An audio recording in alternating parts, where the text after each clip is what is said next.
Assalamualaikum warahmatullahi wabarakatuh. Halo sahabat sejuta kisah. Bahagia sekali kami bisa kembali hadir menjumpai Anda. Tentunya seperti biasa akan menghadirkan kisah-kisah nyata misteri. Dan untuk kesempatan kali ini kami akan berbagi sebuah kisah nyata misteri yang berjudul Diganggu Jin Saat Menderita Malaria. Ternyata berbagai sensasi aneh yang terjadi adalah akibat pola para jin. Mereka sepertinya memberi kekuatan yang sangat hebat, meski hal ini hanya tipuan belaka. Sudah sebulan lebih kami mengerjakan proyek di SP dekat Tongo, daerah transmigrasi di Pulau Sumbawa. Kami membangun rumah, kantor kecil dan dapur. Di sana kami juga mengerjakan pembuatan jalan di sekitar dam, dan itu dibangun PT Newmont Nusa Tenggara untuk membantu mengairi sawah-sawah di beberapa desa sekitarnya. Sepulang dari SP, tanpa aku sadari aku telah terkena penyakit malaria. Bukan hanya nyamuk saja yang menjadi momok penghisap darah, juga lalat besar berwarna kekuningan. Tubuhku panas dingin, permukaan kulitku terkadang terasa terbakar, kepala pusing, dan perutku mual-mual. Ketika aku pulang, kutemukan rumah kos kosong dan terkunci. Abangku yang biasanya menempati rumah kos itu libur dan pulang ke Mataram. Aku berusaha membuka pintu rumah dengan anak kunci yang ada di dompetku. Herannya, semakin lama semakin sulit pintunya terbuka. Lubang tempat memasukkan anak kunci seperti mengecil dan menjepit anak kunci. Aku berusaha membuka teralis jendela dengan mencongkelnya. Setelah teralis terbongkar, aku masuk dan mencoba membuka pintu dari dalam, tetapi tetap tidak terbuka. Sedang asik berusaha membuka pintu, abangku ternyata sudah ada di sampingku. Baru saja dia pulang dari Mataram, dia langsung membuka paksa pintu itu dengan parang. Setelah pintu terbuka, di tangkai parang itu kulihat ada sesuatu yang aneh. Ya, gagang parang berlubang sepanjang 1 inci, seperti dimakan rayap. Di antara hulu parang dan gagang kayunya terjepit lalang sepanjang 1 inci. Lalang itu kukeluarkan dengan cara membelah gagang parang dengan hati-hati. Ternyata akar ilalang itu dililit dengan benang plastik berwarna biru berbentuk bulat sebesar kelereng. Lalu kubungkus plastik akar ilalang itu dan kumasukkan ke saku celanaku. Mungkin benda itu ada manfaatnya, pikirku. Sampai di suatu siang, ketika aku hendak mencuci baju seragam kerjaku, ada sesuatu benda yang terjatuh dari saku bajuku.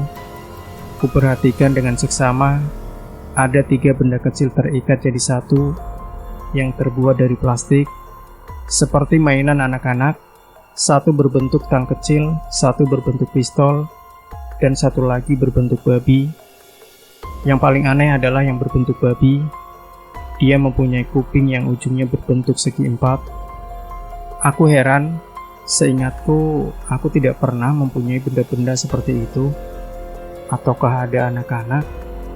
Atau mungkin orang iseng yang memasukkannya ke saku bajuku? Aku tidak tahu apa arti semua ini. Selesai menjemur pakaian, ketiga mainan itu kuamati di dalam kamar yang siang itu sangat panas. Entah dari mana datangnya, ketika kulihat boneka mini babi itu, seperti ada suara yang mengatakan benda itu adalah rantai babi. Karena penasaran, aku pun mencobanya. Ku genggam dengan erat, ku ambil silet yang baru, lalu ku goreskan di lenganku sedikit. Ternyata tanganku tidak terluka, tapi tetap kurasakan sedikit sakit bekas goresannya. Sore hari aku pun merasakan sensasi yang aneh. Kepalaku seperti terasa diterpa angin yang kuat dari kiri dan kanan yang datang bersamaan. Tekanan angin itu masuk ke telinga kiri dan kanan, membuat telingaku hampir pecah rasanya. Ketika ku bacakan 5 ayat sekaligus, yakni ayat Kursi, An-Nas, Al-Falaq, Al-Ikhlas, dan Al-Fatihah, tiba-tiba tekanan itu berkurang dan airnya hilang dengan sendirinya. Ada lagi yang lebih aneh, ketika aku melipat celana dan bajuku, celana dan baju itu ternyata bisa memanjang dan terkadang memendek. Aku tidak tahu apakah itu karena pengaruh penyakit malariaku, sehingga mentalku jadi labil, tapi aku berusaha terus melipatnya, karena begitu terus-menerus, akhirnya pakaian itu kubiarkan begitu saja. Kemudian aku duduk di depan tempat kosku. Kebetulan tetanggaku memberikan sebatang rokok. Ketika aku nyalakan, sepertinya asap sulit kusedot. Di dalam rokok itu seperti ada sebatang korek api. Rokok itu langsung kubuang. Tiba-tiba aku merasa menggigil. Aku segera masuk ke kamar dan tidur pakai selimut tebal. Ketika malaria aku terasa berkurang, aku duduk di atas tempat tidur sambil membaca koran-koran bekas.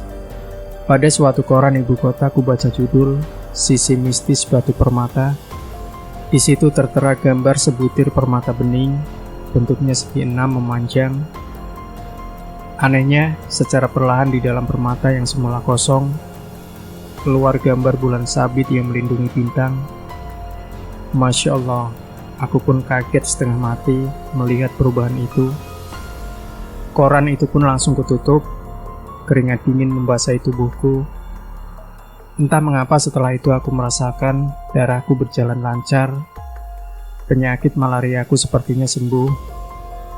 Semua keinginanku terkabul, dari mulai punya rumah sendiri, lengkap dengan perabotannya, sepeda motor, handphone, dan keluarga yang damai. Di suatu hari pas senja, ketika aku sedang duduk di pinggir jalan, aku dikerubungi nyamuk yang lumayan banyak. Karena aku memegang jimat ilalang, aku ingin mencobanya. Dalam hati aku meminta bantuan penghuni ilalang itu untuk mengusir nyamuk-nyamuk itu. Aneh, nyamuk-nyamuk itu pun segera pergi menjauh dan tidak seekor pun yang tertinggal.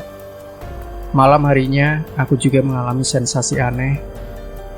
Waktu itu mungkin karena kegagalanku dalam merantau dan juga kerinduanku untuk pulang kampung. Perlahan aku merasakan sepertinya ada suara mengatakan ada sebuah bus yang sedang menunggu di pinggir jalan dan akan memberangkatkanmu ke Medan. Aku pun berjalan dari Maluku ke Benete. Selama di perjalanan yang gelap, aku sepertinya diterangi lampu. Sinarnya membentuk segi 4 yang lebarnya 1 meter persegi. Dalam perjalanan ini, di saku celanaku ada bermacam benda aneh yang pernah kutemukan, yakni boneka kecil babi, pistol dan tang, dan juga satu plastik berisi akar ilalang. Ketika keduanya kumasukkan ke kantong kanan, aku merasakan keanehan. Tiba-tiba tali jam tanganku terputus. Ku perbaiki talinya, tetapi tetap juga putus. Anehnya, ketika aku periksa kantong celana sebelah kanan, kantong dalamnya yang semula hanya 1, sekarang telah terpisah menjadi 2 kantong. Perasaanku mengatakan, kedua benda itu tidak mau ditempatkan pada satu tempat. Setelah babi, pistol, dan tang kupindahkan di kantong sebelah kiri, jam tanganku tidak putus lagi. Kantong dalam celana sebelah kanan kembali jadi 1 kantong. Aneh sekali. Aku terus berjalan. Setelah beberapa langkah berjalan, aku merasakan kakiku seperti dijerat akar hidup. Akar itu sepertinya bergerak sendiri dan membelit kedua kakiku. Aku berusaha keras melepaskan belitanya. Setelah berhasil, kembali kulanjutkan perjalananku. Sementara di kejauhan beberapa ekor anjing tidak henti-hentinya menggonggong. Selama berjalan, aku selalu menyapa orang yang kutemui dengan Assalamualaikum. Anehnya, saat ku coba menyuruh dalam hati agar mobil yang kutemui berjalan zigzag, maka dengan aneh mobil itu pun berjalan zigzag. Ketika aku suruh mematikan dan menghidupkan lampu, itu pun juga terjadi. Ketika mobil lain yang lewat kusuruh meminggir, mobil itu pun minggir. Dalam perjalanan ini juga, aku bertemu dengan tukang ojek yang berkumpul. Mereka sedang asik ngobrol di pinggir jalan. Ada sekitar 5 orang. Aku memandangi mereka. Seorang di antara tukang ojek itu, tiba-tiba kepalanya berubah seperti kepala babi. Aku sangat kaget melihat perubahan itu. Apakah tukang ojek itu menganut pesugihan babi ngepet? Atau memang tingkah lakunya serakah seperti babi? Entahlah, aku pun terus berjalan. Kebetulan ada tukang ojek yang pulang dan bertemu denganku. Kusapa dengan assalamualaikum. Dia pun berteriak kesal, buah dengan keras. Wajahnya berubah menyeramkan seperti hantu. Aku merinding melihatnya. Setelah jauh berjalan, akhirnya sampailah aku ke sebuah bus yang sedang parkir di pinggir jalan yang gelap. Lagi-lagi suara itu mengatakan bahwa bus itulah yang sedang menungguku. Ketika aku mengucapkan basmalah 3 kali di depan pintunya, aneh, pintu bus itu terbuka sendiri. Lalu aku masuk ke dalamnya. Kulihat 5 orang penumpang yang masing-masing duduk terpisah. Satu bangku 1 orang, semuanya bertanduk. Ada yang kepalanya mirip kepala kambing, lembu, rusa, dan kerbau.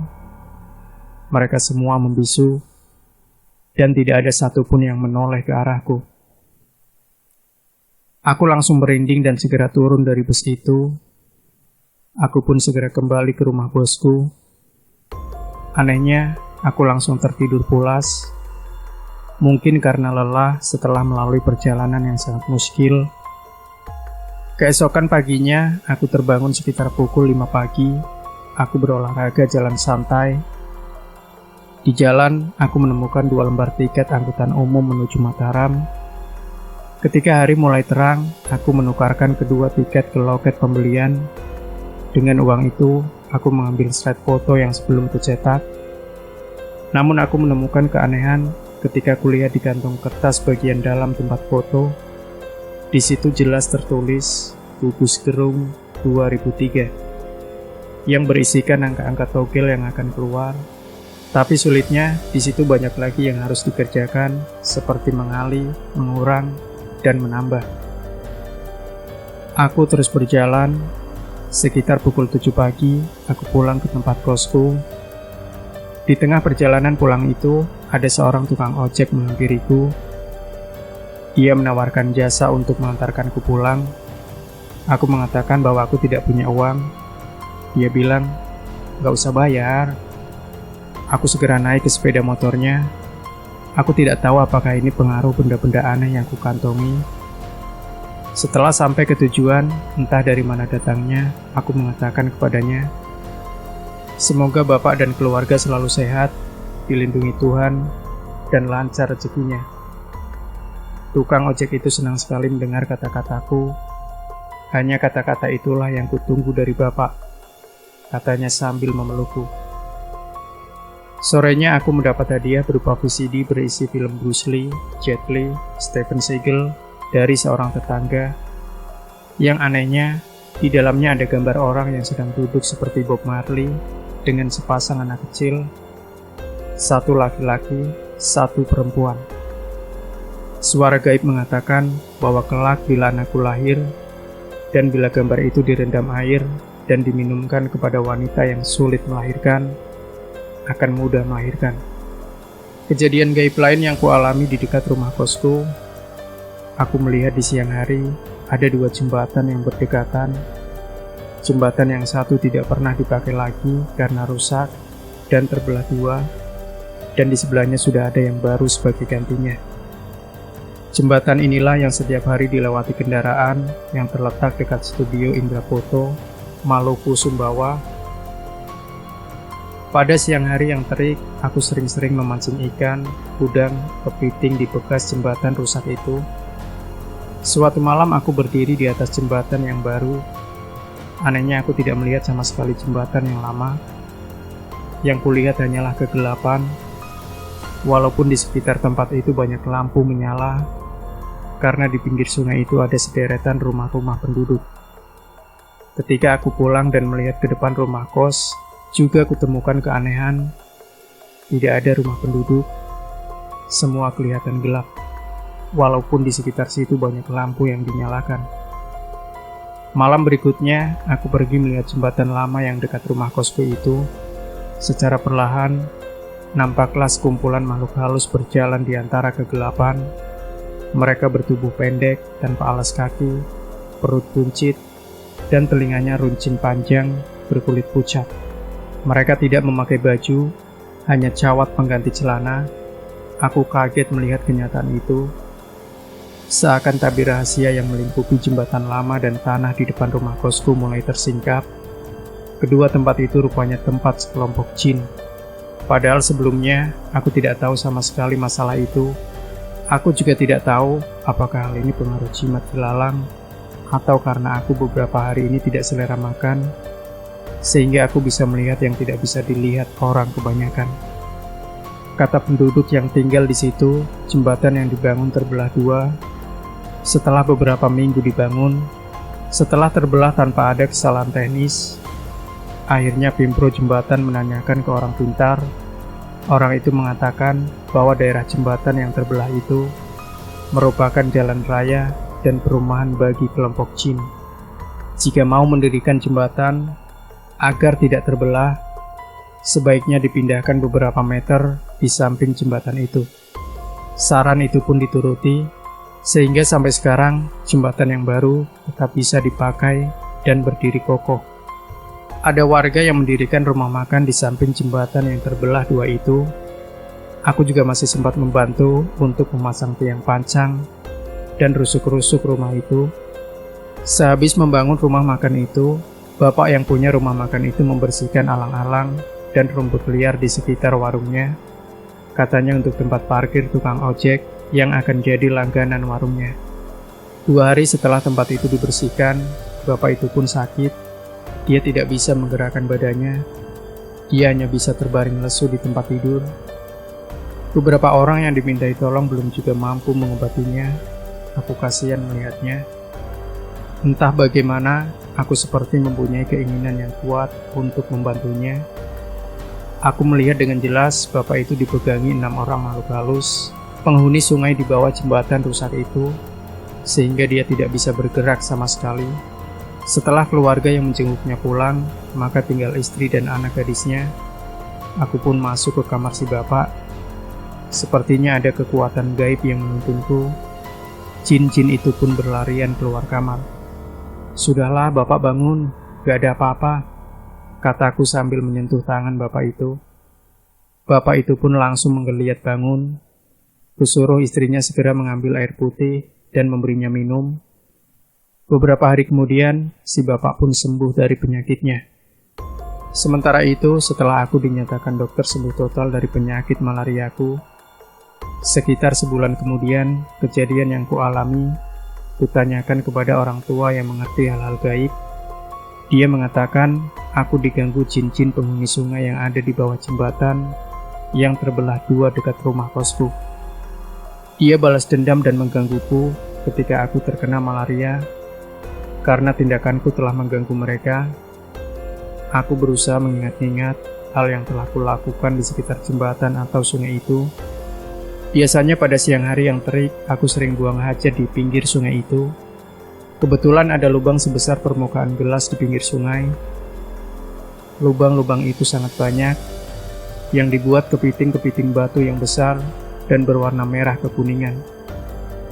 Tidak ada seorang pun yang berani melakukannya. Penduduk di sekitar itu bilang kepiting itu beracun. Terkadang aku mencari udang di sepanjang sungai itu dengan senter di malam hari. Sering aku membunuh ular air yang kutemui ketika mencari udang, dan juga membunuh biawak yang berkeliaran di sekitar sungai itu. Hal ini ternyata mengganggu aktivitas mereka yang memang dimulai malam hari. Di antara jin yang balas dendam itu, ada juga makhluk halus yang baik. Mereka kasihan dan tidak tega melihat aku dipermainkan dan disiksa mereka dalam keadaan sakit malaria, menganggur dan menderita. Mereka datang membantuku berbentuk keempat benda ajimat itu. Seandainya aku masuk ke bus yang menungguku, maka aku akan sampai ke rumahku yang di Medan dalam sekejap mata. Karena kendaraan itu dapat menembus dimensi ruang dan waktu. Bapak paranormal yang menolongku merasa kasihan melihat penderitaanku. Untuk mengatasi kesulitan-kesulitan dalam hidupku, dia menasihatiku agar rajin prihatin seperti puasa, ibadah, sabar, dan selalu berdoa kepada Allah Subhanahu wa Ta'ala. Sampai sekarang, aku merasa bersyukur masih diberikan Tuhan keselamatan dan kesehatan. Maha Agung Allah dengan segala ciptaannya. Amin. Demikian sahabat Sejuta Kisah. Jangan lupa berikan komentar Anda, like, share video ini, subscribe channel Sejuta Kisah, dan kembali nantikan kisah-kisah nyata misteri terbaru dari kami setiap harinya. Sampai jumpa. Wassalamualaikum warahmatullahi wabarakatuh.